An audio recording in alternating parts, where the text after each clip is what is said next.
Eh bien, salut tout le monde, c'est Hugues Invest. Aujourd'hui, nouvelle vidéo pour faire le point sur les marchés. Donc, on est le 16 juillet 2026, bien sûr. Donc, aujourd'hui, on est un petit peu dans le rouge partout. Donc, c'est dû à quoi? Ça vient forcément de ce qui se passe un petit peu sur les semi-conducteurs, hein. On va aller sur la carte thermique directement sur TradingView. Donc on voit des actions comme Apple qui performent quand même très très bien, Google également, Meta également, Amazon également. Donc tout ce qui est dans le cloud est en train de plutôt bien performer, le cloud et technologie.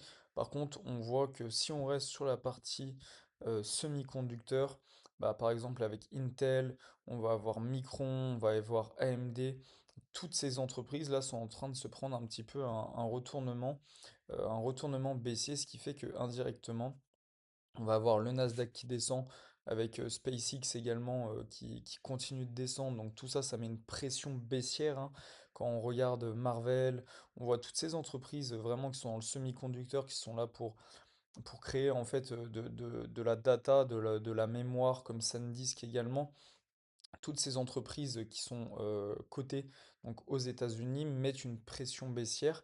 Donc on va dire qu'on s'en sort à peu près à l'équilibre parce que va y avoir des entreprises avec des grosses capitalisations boursières comme Apple, même Nvidia, Microsoft, etc., qui vont, entre guillemets, faire la balance.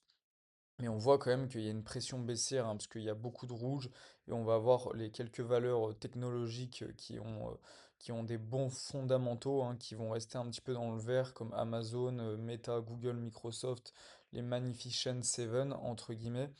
Je dis entre guillemets parce que ça va peut-être venir à changer avec ce qui se passe avec SpaceX qui va peut-être prendre la place petit à petit d'une de ces actions-là. Donc là, si on va voir sur ce qui se passe à l'ouverture, bon, la partie Asie, là, on reste sur on n'est pas loin d'un support, hein, sur la partie Asie, donc là, c'est en train de range entre la résistance haute à 43,22 et entre le support bas à 37,83. Donc ça c'est un bon indicatif. Là c'est pareil sur les MSCI World en x2. Moi j'avais fait deux, euh, deux traits parallèles, hein, pour voir cette zone-là qui est en train de range également. Donc on a une partie basse là où on avait eu la cassure à la hausse, on était venu chercher une résistance, on est redescendu sur un support fictif, hein, parce que ça l'a touché que une fois. Un vrai support c'est minimum trois fois. On touche trois fois, là on crée un support long terme. Là ça a été touché que on a eu une cassure plus un support, donc ça crée un support entre guillemets hypothétique. Donc là pareil on est venu toucher, ça redescend. Alors je sais pas si c'est actualisé parce que les marchés ils sont ouverts là. Euh, alors je regarde juste quelque chose. Ouais bah si normalement les marchés sont ouverts donc là je sais pas trop ce qui se passe. Ça a pas dû se mettre à jour. Je vais en ouvrir une autre pour voir. Hop, tac. On va aller sur. Non, pas les graphiques fondamentaux. Ça, on s'en fout.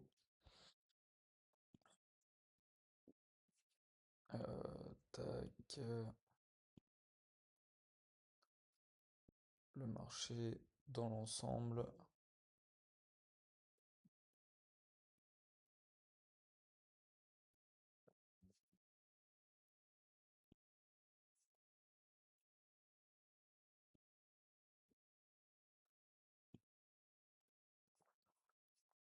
Ouais, alors je sais pas sur TradingView, ça l'a pas pris en compte, à moins qu'hier c'était repassé à la hausse.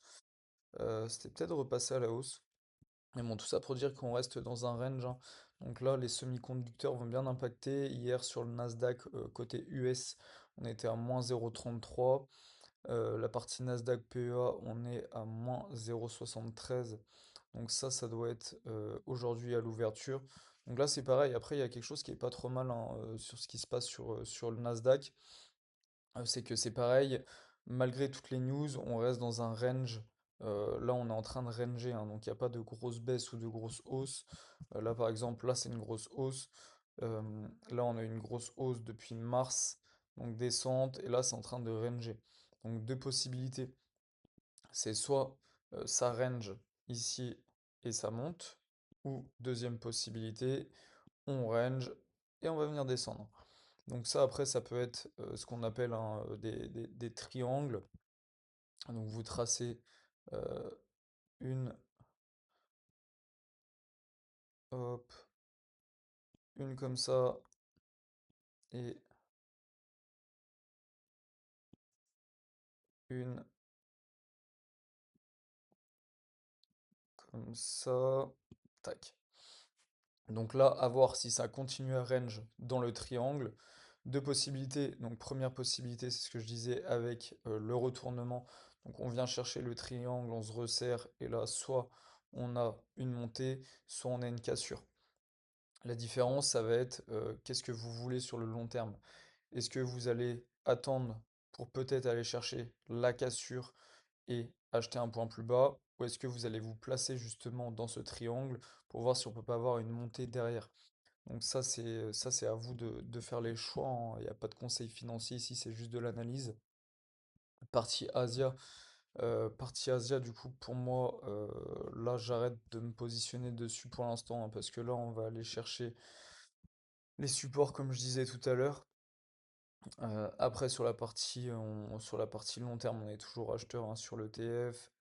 Pareil sur les bandes de Bollinger, hein, on est en dessous les moyennes. Donc ça peut être un retournement parce qu'il y avait eu une sacrée hausse quand même. Donc ça faut faire attention. Après on va voir le stock 600. Le stock 600 c'est pareil. J'ai l'impression qu'on est en train de... On va peut-être créer un petit range ici. Alors je vais regarder au niveau des supports. Euh, ouais, on est tout juste dessus.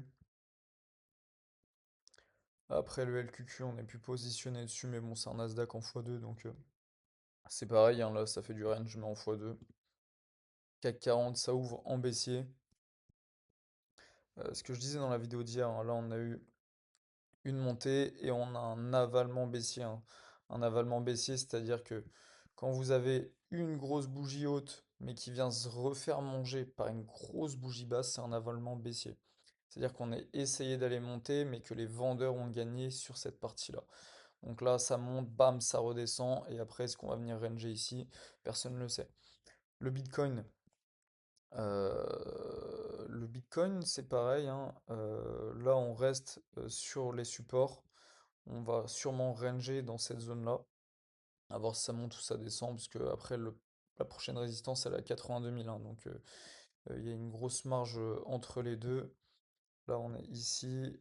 Faudrait aller chercher du 28%. Donc 28%, ça se fait largement sur le Bitcoin, mais pour l'instant, ça va rester comme ça, je pense, pendant un petit bout de temps. Donc c'est pareil, du petit DCA, ça sert à rien de mettre des gros montants parce que si ça continue de descendre, vous allez juste perdre de l'argent. Là, il faut vraiment faire du DCA par exemple avec Bitstack où vous avez vos arrondis, vous regardez pas, c'est 20, 30, 40 euros par semaine, pas trop impactant. Tac, le gold, ça ouvre en baissier, le Brent, ça ouvre en baissier. Total, je garde Total parce que Total, j'étais positionné dessus il y a 4 5 ans. Et j'aime bien voir entre le Brent et Total ce qui se passe, hein, parce que c'est vraiment c'est des courbes qui se ressemblent énormément, mais ça permet un petit peu d'avoir un sentiment de marché. Le SP500 qui tient grâce à quoi? Le SP500 il tient grâce bah, justement aux actions qu'on a vues tout à l'heure, hein. Ça va être grâce à toutes ces actions-là, Google, Apple, Microsoft, Meta, Amazon, parce que là il y a bien 500 entreprises dans le SP500. Malgré que ce soit par capitalisation, où forcément Nvidia va avoir une plus grosse capitalisation dans le SP500, toutes les actions comme Intel, Micron, etc. vont avoir une plus petite capitalisation. Donc même si elles descendent beaucoup plus, ça va moins impacter le SP500 que sur les 100 entreprises du Nasdaq par exemple, où là on était à moins 0,27 alors que sur le SP500 on est à plus 0,38. Le SP500 c'est pareil, hein, je pense qu'on est en train de créer un range sur les parties basses. Donc là, on va avoir, hop, ici, tac, et ici sur la partie haute, tac, hop là. Donc là, on va sûrement venir ranger ici. À voir si on fait pas ce qu'on appelle le drapeau. Le drapeau, hein, ça va être des hauts bas, hauts bas, hauts bas. C'est-à-dire que là, on vient, hop, ici on fait un haut, on descend, on remonte. Donc possibilité que ça fasse un petit peu comme ça, hein, comme un drapeau, hein. Et à la fin du drapeau, et bah, soit on descend, soit on monte. Après sur les SP500, ça sera sûrement une montée. Mais c'est toujours bon de savoir ce que ça peut faire en termes de marché. Donc là, sur le SP500, que vous soyez à 7560 ou à 7252, c'est un bon moment pour se positionner sur le SP500. Car on est vraiment en train de ranger, c'est-à-dire que c'est pas on achète, ça descend fortement ou ça monte fortement. Là, on range, donc il y a une petite baisse. Et derrière, là, on va ranger dedans. Donc même si vous achetez ici et que ça descend sur l'autre support, vous perdez 4,58%. Donc, entre guillemets, pas de gros risques, mais c'est une bonne zone pour se positionner. Bon, on a fait le point sur les marchés, les gars. N'hésitez pas à liker, à commenter et à vous abonner. Allez, ciao!